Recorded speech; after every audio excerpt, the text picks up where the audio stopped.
लेकिन क्या ये लिंक तेजस्वी यादव और जिस तरीके से बीजेपी के नेता सम्राट चौधरी का हमने ट्वीट देखा, वो तो सीधे सीधे तेजस्वी को ही एक तरीके से मास्टरमाइंड और किंगपिन बना रहे हैं इस पूरे पेपर लीक का। आइए जरा जवाब दीजिए सुबोध मेहता जी, क्या चल रहा है ये बिहार में पेपर लीक मामले में? देखिए, पेपर लीक मामले में 2-3 चीज़ें साफ निकल कर आ रही है। सबसे पहले तो ये है कि जो एनटीए है, नेशनल टेस्टिंग एजेंसी, पिछले 6-7 सालों में इनके लगभग 70 एग्ज़ाम के पेपर लीक कर गए।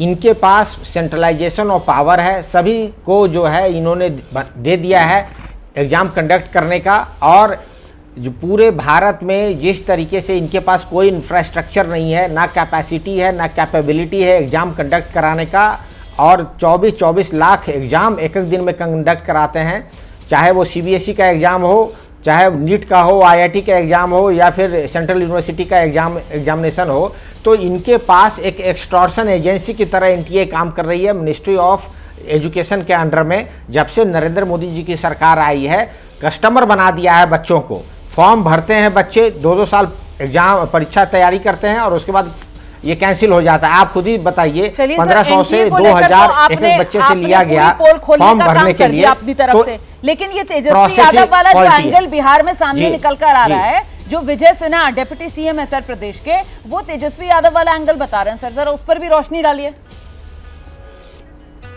देखिए, तेजस्वी यादव जी का जो नाम उछाला जा रहा है वो इसलिए उछाला जा रहा है कि नेट का एग्जाम में गड़बड़ी पाई गई, वो कैंसिल हो गया। लेकिन नीट के एग्जाम में गड़बड़ी खुद कह रहे हैं डिप्टी चीफ मिनिस्टर, वो कैंसिल क्यों नहीं हुआ? भारत सरकार इस पे बताए, मिनिस्ट्री ऑफ एजुकेशन के अंडर ये सामने आता है। जब आपका गड़बड़ी आप खुद ही स्वीकार रहे हो तो नेट कैंसिल हो सकता है, तो नीट क्यों नहीं कैंसिल हो सकता है? अब जब बात रही है तेजस्वी जी की, इस आर में तेजस्वी जी के नाम उछालकर अपनी गलत बातों को ढकना चाहते हैं। जिस पर ये इल्जाम लगा रहे हैं उसकी नौकरी किसके अंडर में हुई है ये बताइए।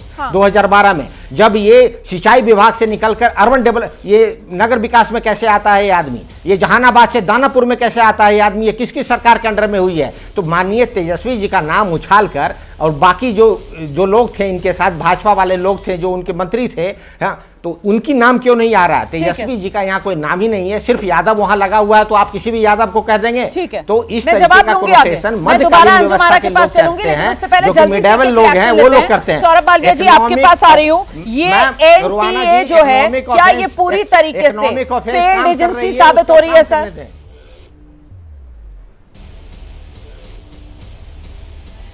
रुमाना जी, निश्चित तौर पर शिक्षा की इस व्यवस्था पर चर्चा करना एक दुखद और दुर्भाग्य है। आज के इतिहास में एक काला अध्याय है कि इस लोकतांत्रिक व्यवस्था में हम सब हैं, और जहां पीढ़ियों को ठीक करने की जवाबदेही और जिम्मेदारी हम सब की है, पूरे समाज की है, सरकार की है। ऐसे में सरकार विफल हो रही है, और चाहे उसके जो भी कारण हो, चाहे आलोक जी ने जो भी तर्क दिए हो, अन्य लोग जो भी राजनीतिक स्टेटमेंट दिए हो, वो अलग का मुद्दा है। लेकिन मूल बात यह है कि एनटीए एक स्वतंत्र इकाई है। तो स्वतंत्र इकाई का गठन जब सरकार के द्वारा किया जाता है, तो उसको प्रशासनिक अधिकारी के सर्वोच्च पदाधिकारी के अनुभव के आधार पर उसका डीजी बनाया जाता है, उसका डायरेक्टर जनरल बनता है। और इतने बड़े तंत्र को इतनी बड़ी जिम्मेदारी जब दी जाती है, तो उसके हैंड्स को भी देखना चाहिए। और हैंड्स कैसा है, तो ज्यादा प्रश्न खड़ा हो रहा है कि इतनी बड़ी पात्रता, इतनी बड़ी संख्या में एग्जाम कराने के लिए आउटसोर्सिंग को लाना।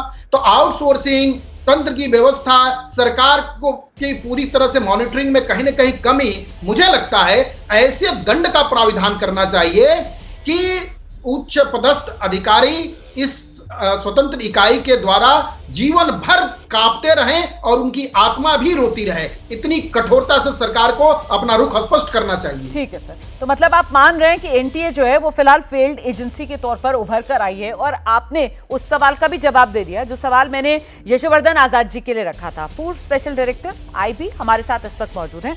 यशोवर्धन सर, आपकी नजर में ये जो फेल्ड एजेंसी एनटीए, और आगे इस तरीके की गलतियां ना हो, सुधार के लिए जवाबदेही कैसे तय की जाए, किस स्तर पर तय की जाए? क्योंकि वो जो छात्र है ना सर, वो तो सड़क पर उतरकर नारे लगा रहे हैं, और वो तो कह रहे हैं एनटीए रद्द हो और जो शिक्षा मंत्री हैं वो इस्तीफा दो। आप क्या कहेंगे सर, जवाबदेही कैसे तय होगी?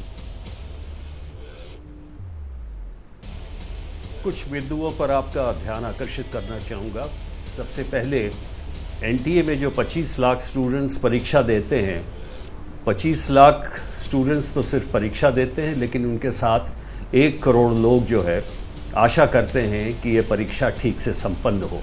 उनके पेरेंट्स, उनके भाई बहन वो साथ में परीक्षा देते हैं, रात और दिन जगते हैं। और मैं समझता हूँ कि नीट और जी की जो परीक्षा है, जो आईआईटी और मेडिकल की होती है, वो आईएएस और आईपीएस की परीक्षा से ज़्यादा महत्वपूर्ण है, क्योंकि ये होनहार बच्चे इंजीनियर्स और डॉक्टर्स बनते हैं देश के लिए, जो कि कहीं भी सिविल सर्वेंट से ज़्यादा इम्पॉर्टेंट है और आवश्यक है। नीट की परीक्षा में जो फेलियर हुआ है उसके लिए बहुत लोग जिम्मेवार हैं। सबसे पहले वो 3 राज्य सरकार हैं जिनको कि मालूम था कि ये कार्रवाई यहाँ पे होती है।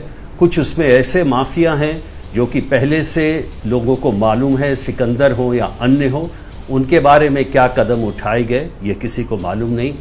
और गुजरात में जो सेंटर्स है वहाँ पे क्यों लोग बाहर से जाते हैं ये भी लोगों को सर्वविदित है, लेकिन वो घटना क्यों हुई ये भी इंक्वायरी के लायक है। और जो हरियाणा की घटना हुई है वो सबको मालूम है। इसके लिए सबसे पहला कदम जो उठाना चाहिए, एक समिति बनानी चाहिए, लेकिन सरकार के किसी नुमाइंदे को उसमें नहीं, बल्कि रिटायर्ड कोई भी विक्रम सिंह जैसे एक रिटायर्ड डीजी हैं उनको समिति का अध्यक्ष बना के जांच करानी चाहिए कि क्यों ये एग्जाम बराबर फेल होते हैं। नंबर 1।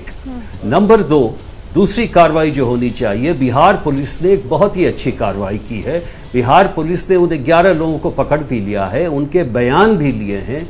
और ये क्या हिम्मत है और क्या गुर्दा है ये एनटीए का कि उन्होंने सैंपल्स पेपर्स उनको नहीं सप्लाई हैं। क्या एक एजुकेशन मिनिस्ट्री ये कह सकती है कि पहले हम इसकी समीक्षा करेंगे उसके बाद हम आपको ये पेपर सप्लाई करेंगे? ये दूसरी भूल है। तीसरी भूल ये हुई है कि हर मामला जो है हाई कोर्ट से लेकर सुप्रीम कोर्ट तक चला जाता है। सुप्रीम कोर्ट से मैं ये आशा करता हूँ कि सुप्रीम कोर्ट वो कागज़ वापस फेंके सरकार की ओर, ये कहे कि आप सरकार चलाना सीखें। ये मुद्दा 3 मिनट में ठीक हो सकता था, क्योंकि जैसे परीक्षा की शुरुआत हुई उसके बाद लोगों को पता लग गया कि पेपर्स लीक हुए हैं, दिए गए हैं, सप्लाई किए गए हैं और लोगों से पैसे लिए गए हैं। जैसे एनटीए के अधिकारियों को यह गुर्दा होना चाहिए था कि उसी समय उनको नीट के एग्ज़ाम को री एग्ज़ाम फेलियर करार करके री एग्ज़ाम अनाउंस करना चाहिए था। सबसे बड़ी बात एक और है कि नीट में जो डीजी ऐसे अधिकारी हैं, जो सीनियर आईएएस अधिकारी हैं, उनके खिलाफ अभी तक कोई कार्रवाई नहीं की गई है। और जो एजुकेशन मिनिस्टर हैं वो अभी तक परिभाषित कर रहे हैं कि लीक कैसे उसको परिभाषित किया जाए। क्या लीक कुछ पेपर में चूंकि ग्रेस मार्क है उसीलिए लीक कहा जाए, या उसे एक गड़बड़ी करार किया जाए? तो मैं समझता हूँ इन सब चीज़ों को देख के, जैसा सुप्रिया जी ने भी कहा, अन्य लोगों ने भी कहा कि 7 साल में जब 70 पेपर लीक हो रहे हैं, इसका मतलब कि सिस्टम में गड़बड़ी है। और ये सभी सरकारों में हुआ है, राजस्थान में कांग्रेसी सरकार में, बीजेपी की सरकार में, हर तरह की सरकार में। तो इसके लिए जब आप कोई एक नया एग्ज़ाम करते हैं, जो कि अब करना चाहिए, और लानत हो उन अभिभावकों पर भी जिन्होंने कितने 25-25 लाख रुपए उन माफिया को दिए और अपने बच्चों को जबरदस्ती ठेलते हैं डॉक्टर बनाने के लिए और इंजीनियर्स बनाने के लिए। इसलिए और इसमें तो वो अनुराग जिसका नाम सामने आया है लड़के का, कि उसको पेपर दे भी दिया और तब भी जो उसके मार्क्स आ रहे हैं, जो उसका स्कोर आया 720 में से, पूरा पेपर देने के बावजूद, मतलब पहले उसको पेपर मिल गया था 185, मतलब ये तो हाल है। और ऐसे में बुनियादी बात वही है सर जिसका जिक्र आप भी कर रहे हैं कि साहब जब नेट यूजीसी का पेपर फौरन इसी आधार पर कि साहब लीक हो गया रद्द कर दिया, तो फिर नीट पर फैसला लेने में इतनी दिक्कत क्यों? रद्द करें एग्जाम, छात्रों को ये जो बीच में लटका रखा है, छात्रों को भी इससे मुक्ति मिले, वो भी दोबारा से जुटे हैं, अपनी एनर्जी जो है वो दोबारा पढ़ाई में लगाएं। लेकिन ये जो असमंजस की स्थिति बनी हुई है, आखिरकार इसे क्यों ना माना जाए ये शिक्षा मंत्रालय की पूरी तरीके से नाकामी है।